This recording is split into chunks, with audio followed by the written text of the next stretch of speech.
On va commencer avec Rosa pour parler de l'accord de cessez-le-feu, accord de trêve à Gaza entre le Hamas et Israël. Hier, ça a fait l'actualité hier, on en parle aujourd'hui. Normalement, ça devrait être ratifié. Est-ce que tu peux nous dire quelques mots là-dessus, Rosa? Oui, alors on a appris hier que les négociations suivaient les négociations évidemment depuis des semaines, des négociations indirectes évidemment entre l'État israélien et le Hamas avec l'entremise en États-Unis de l'Égypte.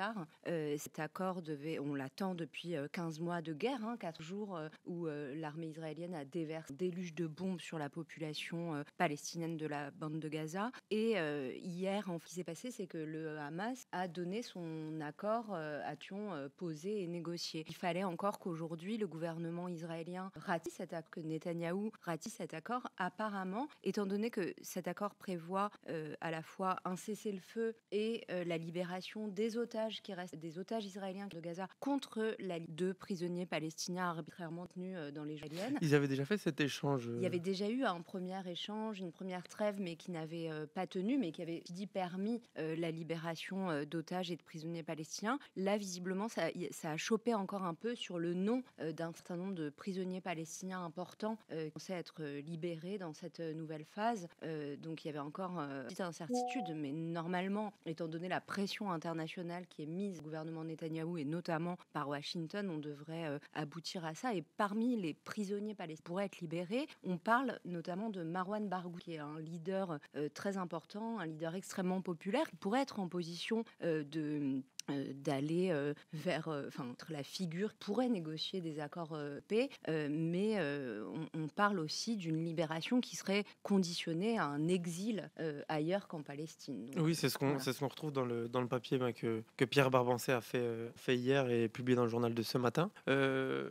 Donc l'accord de trêve, il se répartit en 3 phases, si j'ai bien compris. 3 phases de 42 jours. En fait, le cessez-le-feu pourrait commencer, si tout se passe bien, comme on l'espère, ça commencerait dimanche. Dans un premier temps, ce cessez-le-feu, il permettrait l'entrée dans Gaza de convois humanitaires qui sont pour l'instant bloqués et qui pourraient apporter à la fois une aide matérielle, de la nourriture, du carburant, des cliniques, etc., puisque la population, aujourd'hui, une grande partie de la population vit dans des espèces de camps, de tentes. Il faut savoir qu'il fait extrêmement froid dans cette région du monde en hiver, donc les gens sont sous la pluie, dans le froid, dans des conditions absolument effroyables. Il y a une vraie crise alimentaire très grave, des blessés qui ne sont pas soignés, puisque parmi les infrastructures détruites par l'armée israélienne se trouve aussi un grand nombre d'hôpitaux, donc il y a aussi urgence à mettre en place des structures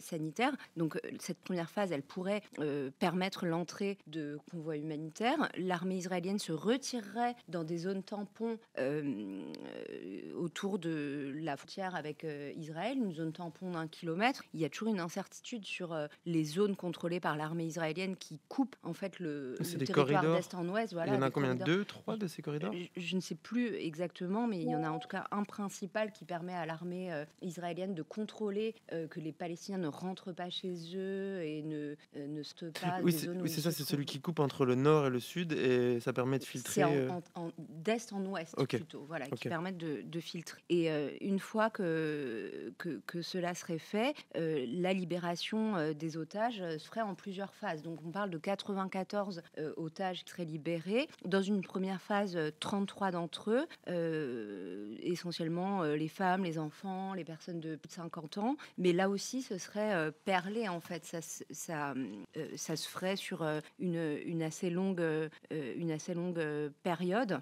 Et donc à partir de dimanche, il y a déjà 3 Israéliens qui seraient libérés, puis 4 autres le 7e jour, puis tous les 7 jours, 3 autres libérés. Donc ça veut dire qu'au bout de 6 semaines, 33 otages seraient libérés. Mais tout ça est très perlé. Voilà, très perlé, avec un calendrier précis et étalé dans le temps pour s'assurer qu'en fait la cessation des hostilités poursuivre. Et et les troupes israéliennes qui se retirent de Gaza, c'est pas dans la première phase, c'est pas dans la deuxième phase, c'est dans la troisième? Non, il y aurait, un mouvement de retrait en fait, dès le départ pour permettre Ok. aussi, à la population, tu vois, la population, qui a fui notamment, le nord et le centre de l'enclave palestinienne et qui s'est massée au sud. L'idée, c'est aussi de permettre aux Palestiniens de rentrer, chez eux avec toutes les difficultés que ça comporte puisque, un très, très grand nombre, de bâtiments, d'immeubles ont été détruits, pas seulement les infrastructures, mais aussi, les immeubles d'habitation et cetera. Donc les gens vont repartir chez eux, mais sans savoir réellement dans quel état ils vont retrouver leur maison, leurs appartements. Donc ça va être des conditions de vie terribles encore. C'est-à-dire que, bon, il y a eu des scènes de joie, de liesse, Hmm. et on peut bien le comprendre pour une population qui vit depuis 15 mois sous des bombardements massifs. Mais tout l'enjeu va être de pouvoir retrouver des conditions de vie un peu vivables. Et ça va prendre énormément de temps. La reconstruction du territoire va prendre énormément de temps au regard de l'ampleur incommensurable des destructions subies par ce territoire palestinien. Et ça pose aussi la question de l'arrivée de Donald Trump, ça a permis, je sais pas, de débloquer cette situation-là. Oui, on peut dire ça. Il y avait vraiment une stratégie de Benjamin Netanyahou de jouer avec le temps jusqu'à l'élection présidentielle américaine pour tout faire pour permettre l'élection de son ami Donald Trump, qui en a profité pour se poser, prendre un peu le déguisement d'homme de paix. Et il y a eu des efforts coordonnés entre l'administration Biden sortante et l'administration Trump qui va se mettre en place. Pression sur Netanyahou pour obtenir cet accord de trêve. Ce qui est révoltant, c'est qu'en fait, les États-Unis avaient le sort des Palestiniens de Gaza, de la région entre les mains. En fait, ce sont eux les principaux pourvoyeurs d'armes à Israël. Ce sont eux qui financent cette guerre, qui livrent les armes. Et donc, ils auraient pu, depuis très longtemps, ils avaient les leviers pour faire pression sur le gouvernement israélien. Il leur suffisait de stopper les livraisons d'armes pour que cette guerre cesse. Et il faut le rappeler, cette guerre, elle a été le théâtre de crimes contre l'humanité, de Mhm. crimes de guerre. On parle de génocide.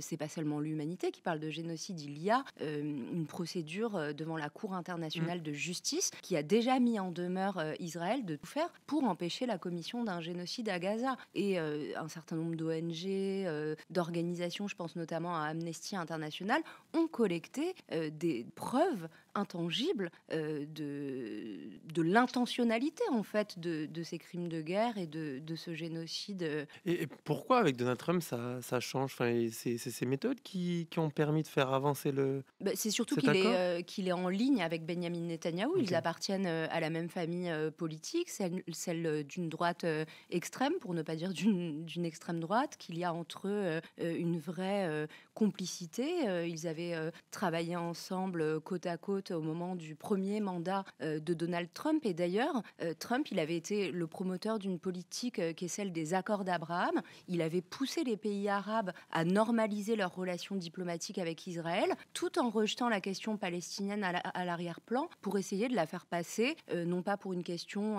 politique, une question de décolonisation, mais comme une question sécuritaire sous contrôle d'Israël. Et ça avait été toute sa stratégie, celle des accords d'Abraham, en fait d'effacer la revendication des Palestiniens à un État, à une souveraineté et à décider eux-mêmes de leur destin et d'avoir leur propre terre. Donc il avait contribué déjà au moment de son premier mandat, en ligne avec Benjamin Netanyahou, à essayer d'enterrer la revendication de décolonisation et de souveraineté des Palestiniens. Donc ce sont deux hommes qui appartiennent à la même famille politique, qui se connaissent bien, qui travaillent ensemble, et on voit bien comment Benjamin Netanyahou, aussi en portant cette guerre à l'échelle régionale, avec sa guerre au Liban, avec les opérations de l'armée israélienne en Syrie, avec les menaces de guerre sur l'Iran, on voit bien comment il a fait durer en fait ces opérations jusqu'à l'élection présidentielle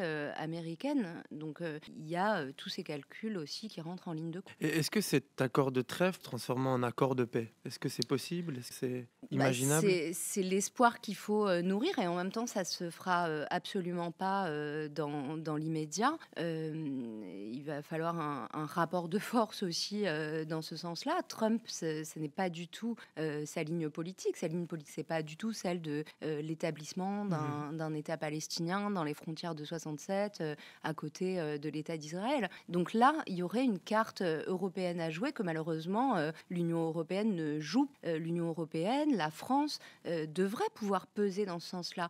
Dans la dernière période et avec cette prise d'anéantissement à Gaza, un certain nombre de pays et de pays européens se sont ralliés à la reconnaissance d'un État palestinien. Je pense en particulier à l'Espagne, à la Suède, mais la France, par exemple, nous, quand on avait interviewé Emmanuel Macron l'an dernier, on lui avait posé la question, il se disait prêt à reconnaître un État palestinien au moment où c'est utile, et à ce jour, après 15 mois d'anéantissement, la France n'a toujours pas franchi le pas de faire ce geste, mais ce serait symboliquement extrêmement important que les pays européens, que l'Union européenne reconnaissent l'État palestinien, reviennent aussi dans le jeu pour encourager des négociations allant vers l'émergence d'un État palestinien. L'Union européenne, elle a aussi un levier, puisqu'elle a un accord de coopération économique très serré avec Israël, et ça aussi, ça peut être un levier pour faire pression sur Tel Aviv, sur Benjamin Netanyahou et sur son gouvernement d'extrémistes. Parce que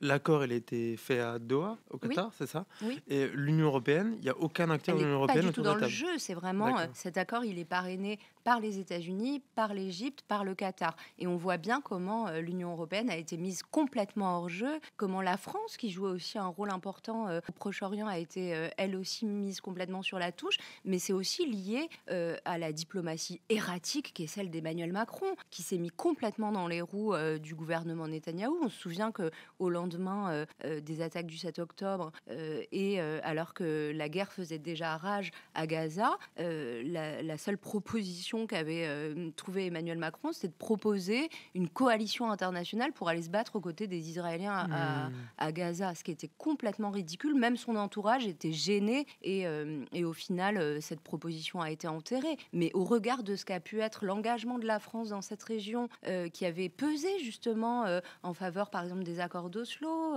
il y avait eu aussi tout le quartet qui avait essayé de pousser à des négociations de paix auxquelles l'Union européenne prenait part. On voit bien que la diplomatie erratique qui est celle de la France depuis les années Sarkozy a poussé complètement la France et l'Union européenne dans les marges. Donc est-ce que la France peut retrouver un rôle dans cette région? C'est pas impossible, il faudrait qu'elle ait des gestes et des prises de position beaucoup plus que celles qu'elle prend jusqu'à présent. On voit bien qu'il y a eu une sorte de soutien inconditionnel au gouvernement. Comme l'avait dit Netanyahou. Anne Braun-Pivet. Elle parlait de soutien inconditionnel. Absolument. On peut citer aussi le ministre des Affaires étrangères qui, lors d'une visite à Jérusalem, n'a réagi que très très mollement au fait que des gendarmes français aient été violentés par des policiers israéliens. Oui, c'est vrai, il y a eu cet épisode. Il y a eu plein d'épisodes comme ça qui montrent à quel point la France est timorée dans ses critiques de ce gouvernement d'extrême droite qui continue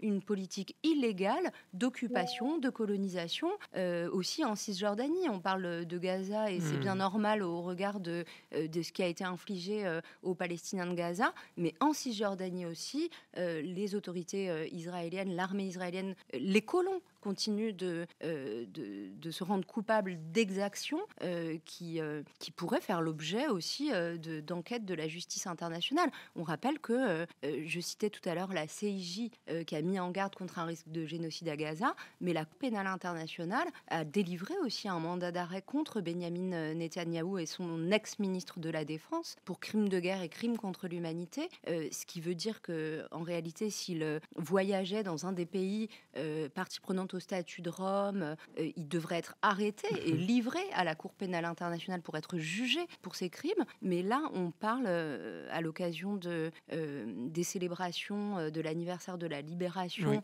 des camps d'extermination nazis, d'une possibilité que Benjamin Netanyahou puisse négocier de venir en Europe tout en ayant une espèce d'immunité par laquelle les pays pays d'Europe s'engageraient à ne pas l'arrêter, à ne pas le livrer à la Cour pénale internationale. Donc on voit bien comment le droit international, la loi internationale, elle est piétinée de bout en bout dans cette affaire. C'est ce qu'on s'aperçoit depuis de 15 ans. Il y a quelqu'un dans le chat qui nous demande qu'en est-il de la solution du confédéralisme démocratique dans la région? Alors, la solution du confédéralisme démocratique, elle nous emmène un peu plus au nord-est, puisque c'est la solution qui est proposée par les Kurdes, un autre peuple de la région qui est, lui, sans État, qui est éclaté entre plusieurs États, la Turquie, la Syrie, l'Irak, l'Iran. Le peuple kurde avait porté à un moment donné une revendication nationaliste, et le mouvement kurde a beaucoup évolué, puisqu'il est plutôt aujourd'hui dans la revendication d'une autonomie au sein de laquelle s'organiserait ce confédéralisme démocratique. C'est un peu une solution alternative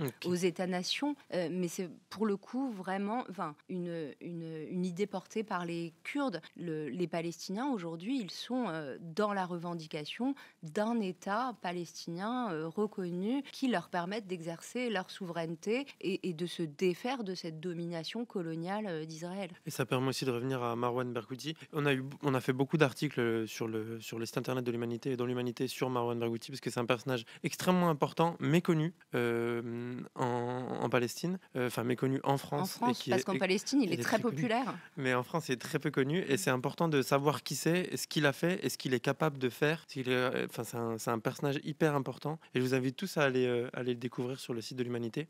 Marwan Barghouti, en fait, c'était un des dirigeants de l'OLP, du Fatah, une des composantes de l'OLP. Il a été une des figures, un des leaders de la deuxième intifada. Il est emprisonné maintenant depuis plus de 20 ans par Israël, et ça pourrait être le Mandela palestinien, en fait. Ça pourrait être l'homme qui aurait la légitimité de négocier la paix, de négocier l'établissement d'un État palestinien. Donc sa libération serait effectivement une très très bonne nouvelle, avec l'ombre évidemment d'un éventuel exil, mais il est une carte très importante pour la paix dans la région. Bah écoute, merci beaucoup Rosa d'être venue sur le live pour nous expliquer un petit peu ce qu'il en retournait de cet accord de trêve. Je te remercie